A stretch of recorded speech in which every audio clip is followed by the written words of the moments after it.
Bullpen is the only Mafia news station. Money, the Federal Reserve just gets the money printers spinning, the printers go brr, brr, brr, and the money spits out, and this inflates the currency. The currency loses its value, and this explains why you could pay 10 cents for something 50, 60 years ago that now costs $5 to $10.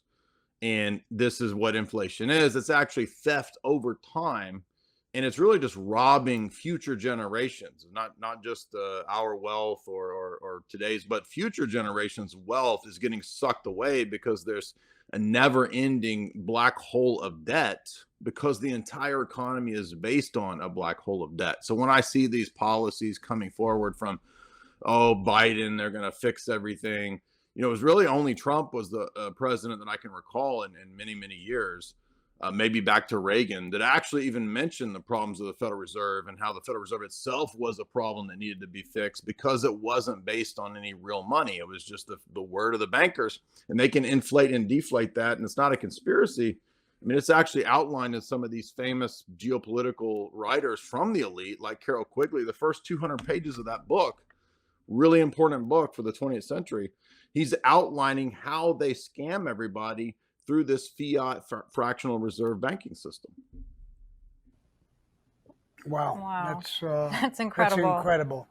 Yeah. I thought I knew a lot about these scams and banking, but I mean, this sheds a whole new light for me, and I'm sure my audience. What do you think? Oh, yeah, absolutely. I remember, Sammy, you were telling a story about how your mom freaked out when the bread went up or the eggs went up, and you were like, mm-hmm, yeah, it did, because you knew exactly what was going on. Because we were part of it, right? Mike, Well, what do you think? Go ahead. No, go ahead.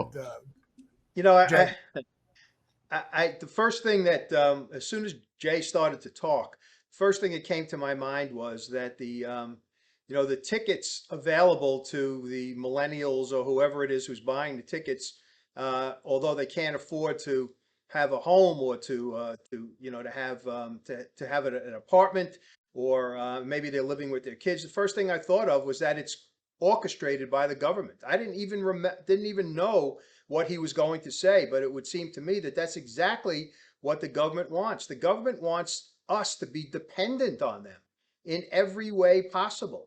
And this is just another little piece of that plan. And it's one of the things that people don't know about. I mean, I'm one of those people who don't know about it. Sam, I'm like you. I thought I knew a lot about this stuff, but I didn't know about this. But now it makes sense that this is just part of the overall plan of the government controlling our lives and taking our lives over almost. And, Right. being dependent on the government is what happened in Soviet Russia, Right. and if that's where we're going, then we need to do something about it very quickly, because that is Yeah. not the way to live. Now, I've seen that coming, but I'd like to ask a question to Jay. Is that I don't understand, how do we stop it? How do we turn this around? I see it coming. I know sometimes, like by being in the mob, we had scams. You almost could not turn it around. It just worked beautifully with unions and other things. And it was almost impossible for the public to turn it around. So I'm sure our audience, they're unaware of this or maybe have the same question. How do we turn it around? How do we stop it?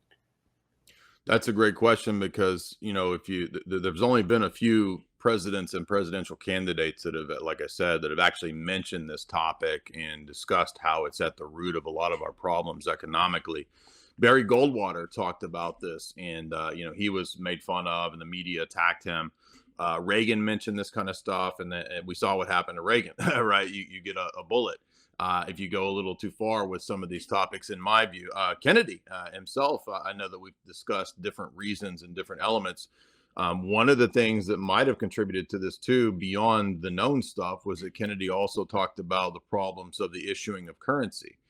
And so, in my view, my understanding of it is that really what happened was that this what we thought as the Treasury Department as a government institution was actually handed over to private central banks a long time ago. So it's kind of like an inner kind of core group structured perhaps in a way like the way, organized crime would have been structured, where a lot of people don't know who's kind of really calling the shots, and people will go after people, and you have patsies that get busted that are not really running things. So the difficulty here is, I think, identifying the real deep state, the real shadow government, who, we can look at things like CIA and the NSA and these kinds of things, and the corrupt FBI people, but really they're answering to, in my view, a higher power, which is a longer term goal of these elite, Yeah. wealthy Yeah. people. And so Without we doubt. got to go out. First we got to identify who's really doing it, before we can solve those problems. And one of those problems would be to go back to some kind of substantial hard money that can't just be inflated and deflated at will by a bunch of central banking elites. Sam, even if we were to determine, as Jay just said, who is in charge, so to speak, that doesn't necessarily mean we can fix it. Us, you, me, my family, your family. There's got to be somebody who's sitting, I believe, in the White House who needs to look deeply into this and try to fix it. And with what you said before about the mob and scams, well, we as voters can't go to the ballot box and vote out a John Gotti, so to speak, or Lucky Luciano, whoever is in charge of a particular family. But we can go to the ballot box now and vote for people who will follow what it is that we want them to follow. So that's how I believe you can do this. You do this with the vote. It's a very, very powerful tool. The question is, how do you get the word out to enough people to get them to the ballot box to vote the way that you want? The media is not going to do it. The media, at least the mainstream media, is not going to do it. They just go along with the party line because they're controlled by elites, as we said before. So, that's the answer, but it's really not an answer, because we've got to get somebody in the White House to do it. Well, there is an answer to it. I mean, I agree that the answer is really hard, because as soon as, like Jay, he makes a lot of sense when he talks. If they hear this, they'll call him a conspiracy theorist, and Without a they'll doubt. blow him off. And people don't want to hear when they're being robbed or crime, so they'll agree. Yeah, he's nuts or whatever. So it makes it that much harder. I talked to some of my friends on the phone locally, and they get it too, and they say, "Sammy, what can we do?" I really don't know. The answer is in the power of the people. If the people could understand exactly what's happening to them, if people like yourself, Mike, Jay, and me, I'm not an educated guy, but me included, talk to them, and we're part of them. And I tell these people, you're the same as me. We're the people. We're all going to get robbed. I don't give a shit if you're a Democrat or a Republican. You're going to get robbed. I mean, they're not even hiding it anymore. It's so blatant. I talked to Patrick McDavid, Michael Franchise, a whole bunch of people, and they see it. But it's a small, tiny group that see it. And we don't have the power in the numbers to mean anything. So they don't really care what we say. But see, like Trump, I believe, had the power, and look what happened to him. And this guy's getting indicted every 15 minutes. So to me, as a gangster, I look at it, they fear him. They want to shut him down. So they'll use any excuse under the sun to shut him down by getting him indicted. If he's convicted, then there's a law. He can't run for presidency. So he's done. So they're going to kill him, not with a gun, but with assassination, character assassination. And little by little, they keep bumping him off. And he's, I don't know who's his equal. I know, what's his name from Florida, Governor DeSantis, and there's a few people who seem pure. Even one of the Kennedys, I'm not too crazy about the Kennedys, but this guy here, Kennedy Jr., seems to talk the right way. Whether they act the right way once they get in is one thing, but he seems to be pretty honest, talking the same way, the right way. I think the world of Candace Owen, because I love the way she's honest when she talks. But do they have the power to move this and move enough people? I don't know.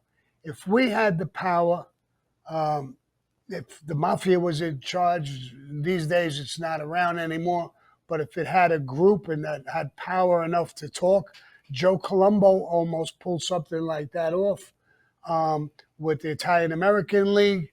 He tried. Look what happened to him. He got bumped off. Um, and a black guy shot him acting as a reporter. And people were saying it was the mob. Had nothing to do with the mob. Had nothing to do with the mob. And I knew a ton of people back then in that era, in that time. And here's a guy who had a camera, who was custom made with a gun inside of it. He had a press pass. We don't, Mafia don't have all that shit. We don't have that kind of capabilities. So he got bumped off because of that league. And Kennedy, I believe the same thing. There's a whole bunch of reasons with him, but I really don't know the answer. And you know, when you have kids and grandchildren and stuff, like Jay is saying, it's down the road. It's the people who are going to inherit all of this. And if we don't stop it, that's what we're going to give our kids, that present. Here you go, kids. We didn't stop it. We didn't do anything. Maybe it's not really your fault. Maybe you don't understand it. So I don't know the answers, but I'm glad we're able to talk about it openly. And whoever's listening to us, I hope they understand it. I hope that's how word spreads. You know, this guy did that movie, Freedom. It's crazy. It's now earned over 125 million. Hollywood is shook by this whole thing. Now you have Mel Gibson. What's his name? I was working with him. Mark Wahlberg. Mark Wahlberg joining in with him. You know, those are good things. Those are people getting together who have voices and can bring people together. And I hope this would happen with all the politics and everything that's going on.